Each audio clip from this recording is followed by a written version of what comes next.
In this lesson, we're going to explore some arpeggio runs and fills that we can use to fill in the space when the melody rests, and also to connect the octaves together. So previously we have explored playing in the middle register of the piano, so playing the melody here. We've also explored playing it higher, and also with double octaves. So what I'm going to show you now is a useful technique to connect these registers together, because ultimately we can change the register at any point, and this is what adds to and creates a more interesting performance. So let's start with the first bar, and I'll explain some principles that I always keep in mind when I'm playing fills based on arpeggios. So the first chord, we have an F major 7. So notice the melody rests on this note C.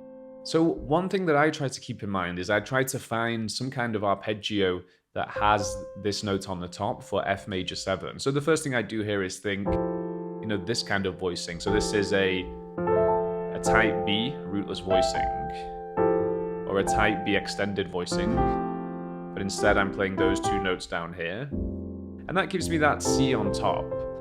So if I played, for example, this, then once I run up the keyboard, I don't have the melody note on top. So let me show you how that can sound. Whereas if I play the version,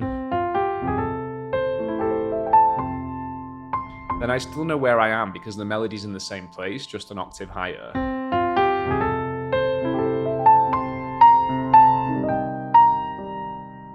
So listen to how that's a lot more fluid than...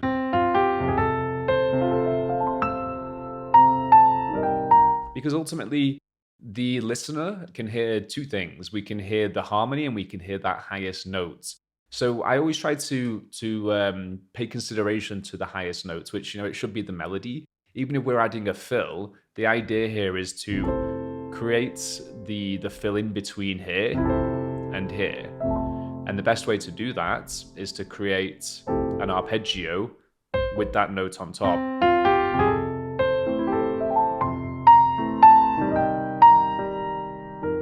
Again, we have a big fill there, so what could we add? Well, the first thing I like to think is the chord tones. So we have a C minor 7.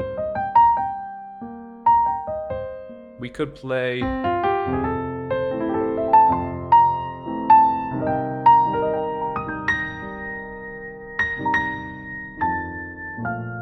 So that's an option. Again, I'm just taking the same principle. The thing is, though, try to think of the contours. So the first bar we moved upwards, we played. And then if we do again, it can sound a little bit heavy in that direction, whereas if we play something like...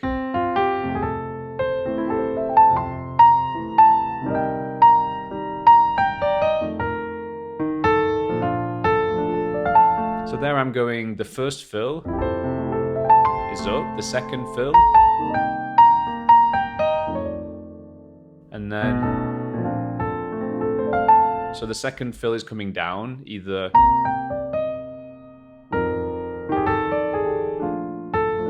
and then over the B flat major I'm going up again. So from the top.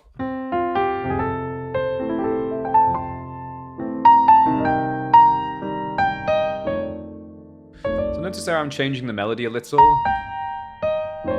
which is fine, and then a passing chord, as we've discussed, into the B flat. So I'm doing the same thing there. We have this note in the melody, so it's a B flat major 9. And so what I'm playing here is the 9, the 3, the 5, and the 7. And you can add other notes in. So what's that one there? So again, I'm keeping the melody note on top. I'm playing that 10th in the bottom, so that establishes all my harmony here. I have the root, the 7, and the 3. And then... So this is interesting because there's a couple of ways we could do this. We could play... and then... But what I like to do here is keep this bigger structure in the right hand and play... And then...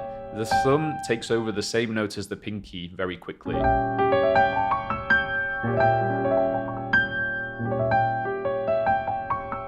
So slowed down, it sounds a little bit strange. when you play this fast, you know, you can barely hear that this note is being doubled. And then just falling down the scale. So there I'm using the scale of the A minor, which is where we're going, but we could also play the B flat diminished scale.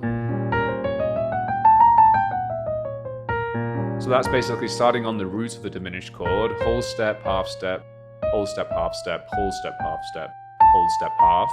So the formula to remember is if it's a diminished chord, we start with a whole step. And then if we were playing the same scale for a dominant chord, it would be, for example, a C7. It's the same scale, but there we always start with a half step. We'll look at the diminished in more detail in the improvisation module. So let's go back to these fills. We could play something descending for the first one.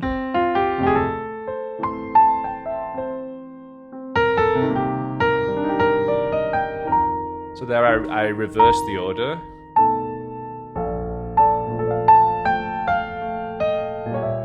Notice there, so over the B flat. And then enclosure. We're going to look at this more in the improv module.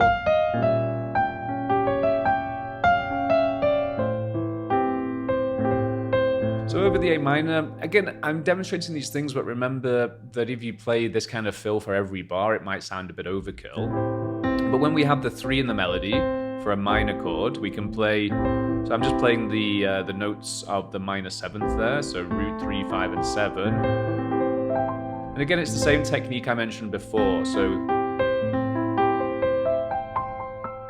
that's what's happening, but fast, you don't really hear that we have the doubled notes.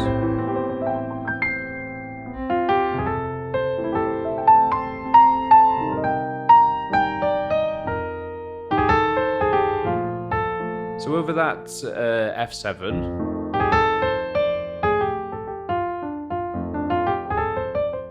I'm either thinking the F major blues scale or the D minor, which works well there. So let's go from the top.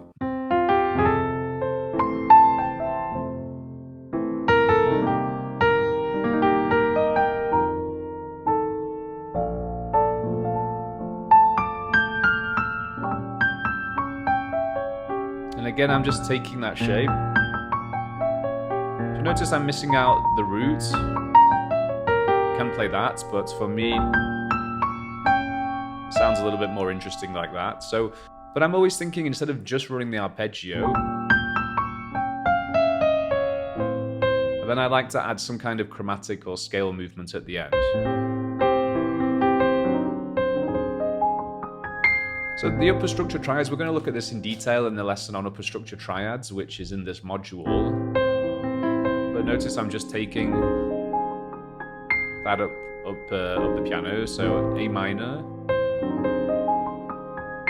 And after that, it's nice to come down and hit some kind of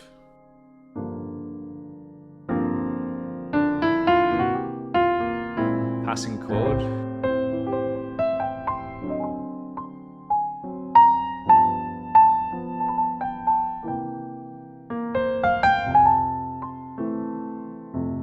So I hope that gives you some ideas for simple arpeggio-based fills. Just to recap the main points is always be mindful of the melody notes.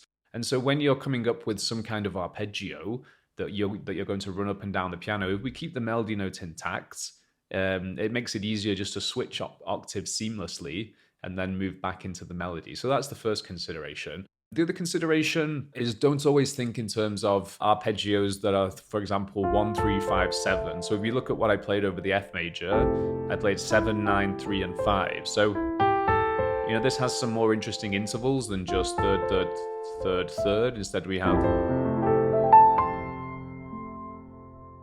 also over the B flat diminished chord. So remember, there's many different variations here.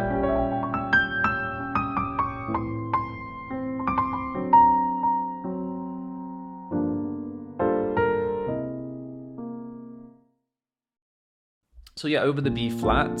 So what I'm thinking here is this B flat major 7 where we have, but then adding the 9 down there.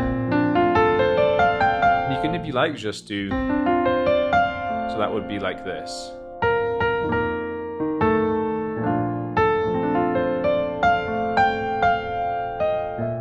And then,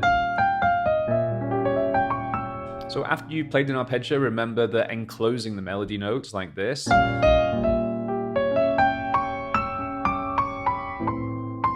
is really nice. So there I did it on the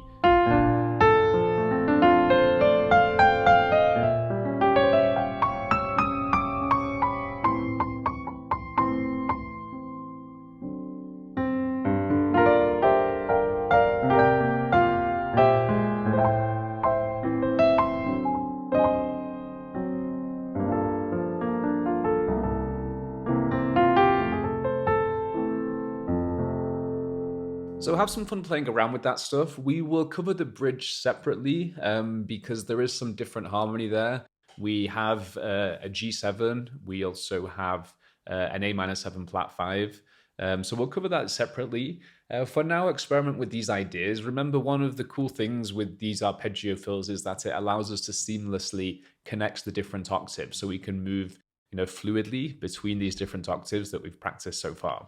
So in the next lesson, we're going to explore single alterations and how we can draw upon these different colors just to add a little bit more tension and color, which is a very subtle but effective way to fill in the space. I will see you in that lesson.